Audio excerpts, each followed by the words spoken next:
Welcome back, hosers. Today I am not doing the video I planned to do. Today I am opening this box, and this box contains a carnivorous plant, but it does not contain a Venus flytrap.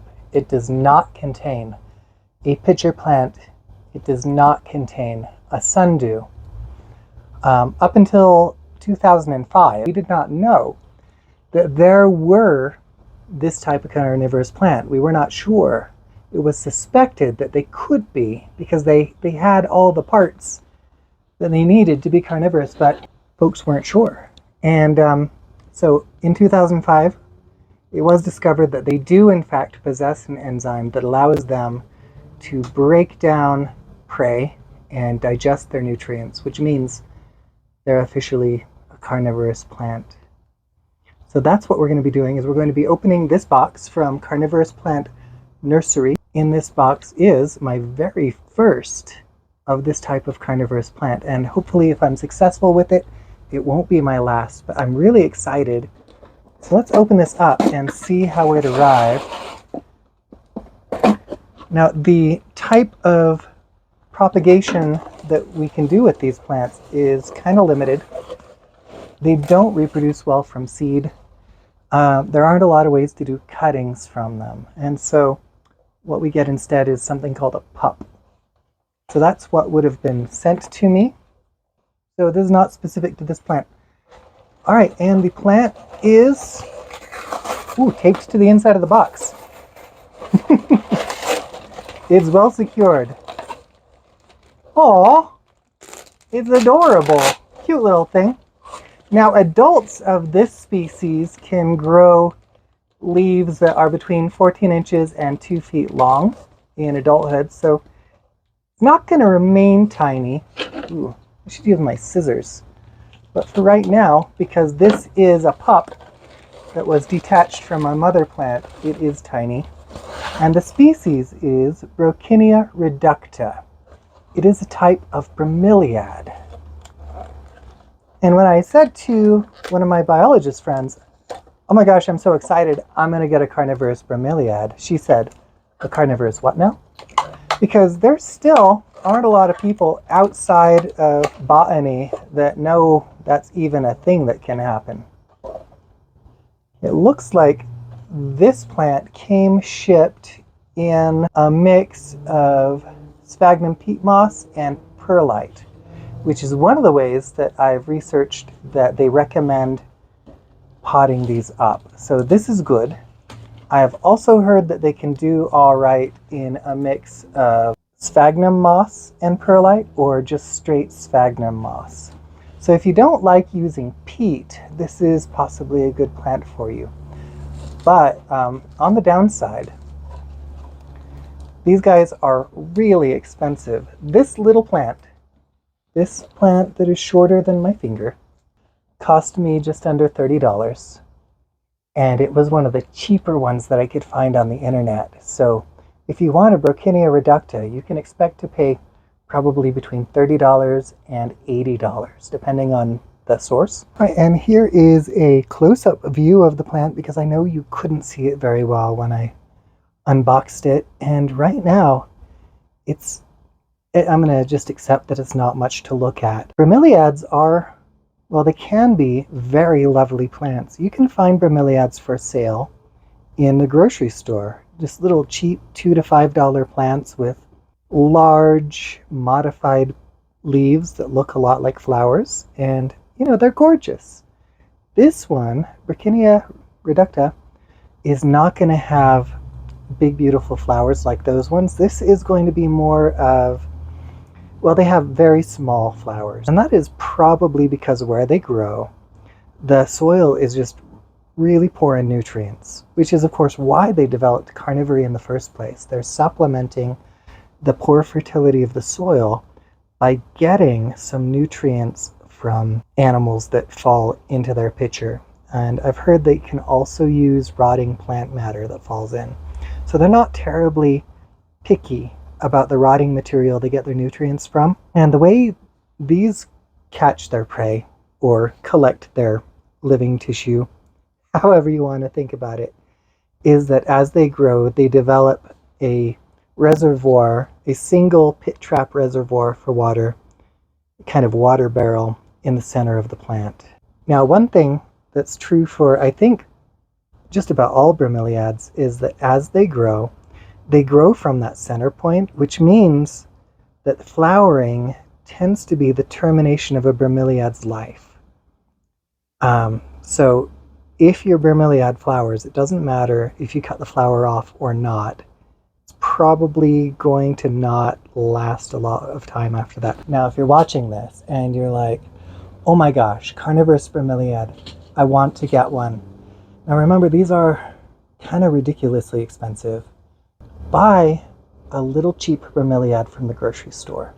It's going to have kind of similar care. You're going to need to keep the soil damp.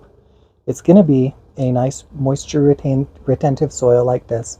You can practice keeping the little water barrel in the center full, because that is the thing these need. So this hasn't even opened its barrel yet. How will I keep it full? Oh, so many questions. It's a whole new world.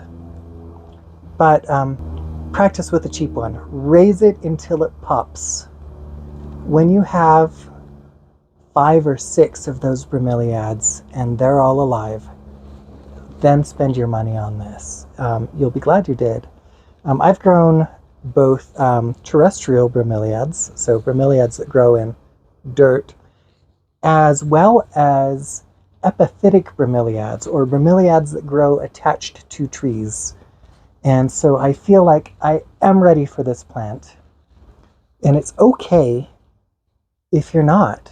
I don't want anyone blowing a ton of money on a plant that is, rare enough on the internet that it costs $30+ and then not being able to keep it alive. Full care instructions for this in case you're curious. The soil mix for this, again, I think I've already mentioned, it's either going to be 50-50 sphagnum peat moss and perlite, or you can do 50-50 long-stranded sphagnum moss, or you can do just 100% long-stranded sphagnum moss, depending on your preferences. This cannot get too cold, and it cannot get too hot. So I've seen a lot of conflicting information on the internet about it. I think it's safe to say we're good down to about 45 degrees Fahrenheit or 7 degrees Celsius, and we're fine up to about 30 degrees Celsius or close to 90 degrees Fahrenheit. Outside of that range, you may run into trouble with this plant, and it can like a lot of light. So that could make it a little problematic to grow in a greenhouse, because I have a lot of light here, but I'm looking at my thermometer and it says 100 degrees right now, Fahrenheit, not Celsius. That would be terrifying. So if you have a home greenhouse, unless it's something that you are able to keep cool enough to keep these guys alive, it might be better off on a sunny windowsill inside your house. These do not have dormancy periods, so you don't have to find a way to make it fit in your refrigerator every winter. Nice. You don't want the soil to dry out, but you also do not want it in standing water. So unlike these guys behind me who are currently standing in puddles, and so they shall be as long as they live out here in the greenhouse where I don't necessarily check on them every day. This guy, you want to keep it consistently moist, but you do not want standing water for more than maybe half a day. Light, full sun, if you can keep it cool enough, is ideal. If not, part sun on a windowsill is probably fine. From what I was reading, what you're going to get is variations in the color of the leaves. With enough light, these will turn kind of almost a bright yellow like a flower. And in lower light levels, they will be kind of a olive green instead. So you're going to see variations in the color of the plant and possibly in the structure of the plant, depending on what kind of light you provide for it. They do not feed heavily. So if you have it outside at all or in a greenhouse at all, you probably don't need to feed it at all. Otherwise, maybe 1 or 2 bugs a month, drop them in its little water thing. If it's the winter and you can't catch a bug, do not worry. Fish food, like betta food, is really good.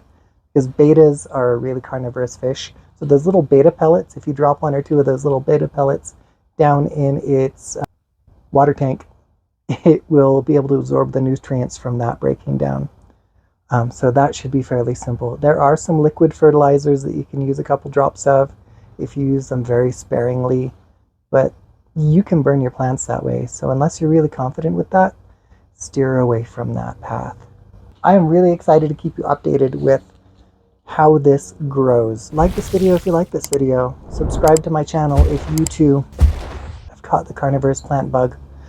I want you to know though that I'm still going to be doing regular gardening videos. So if you are a carnivorous plant nerd and you subscribe to my channel, you're not just going to see carnivorous plants. You're also going to see some stuff like this. If that's okay with you, we're good. But my love for plants is such that I cannot be limited to an indoor garden. I got to grow me some hostas. I've got to grow tomatoes. I've got to grow so many things. Oh, that's a tomato. Yeah, but also I've got some Sarracenia there. And soon I'm going to have a Nepenthes pitcher plant for the first time in my life. Super excited for that too. So, subscribe. And thanks for joining me in my garden. I hope you have an amazing time in yours.